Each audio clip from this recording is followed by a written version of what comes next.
Pour vous, c'est peut-être un jeu ou au contraire un douloureux souvenir d'école. Les mathématiques. Présentation aujourd'hui d'un rapport très attendu sur l'enseignement de cette matière en France.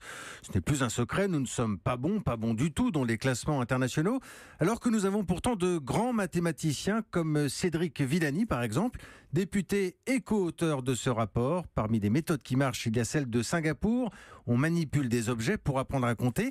C'est très concret et c'est un reportage de Virginie Salmen dans une classe de CP en région parisienne. La maîtresse, Madame Bertin, leur apprend les 4 opérations dès le début du CP. Pour ça, le secret, c'est la manipulation, dit-elle. Elle passe par des cubes, des bouliers et de petits bâtons en bois de couleur qu'elle appelle des bûchettes. Maman a 3 pièces de 2 € dans son porte-monnaie. Allez-y avec vos bûchettes, montrez-moi. Les élèves alignent 6 bûchettes qu'ils savent regrouper par 2 et Odari écrit la multiplication. 2 multiplié 3 fois est égal à 6. Donc là, l'enfant sait multiplier en CP. Il sait multiplier en CP avec de petites quantités. Si on sait additionner, eh bien on sait multiplier. Il suffit de regarder la vérité de ce que l'on voit.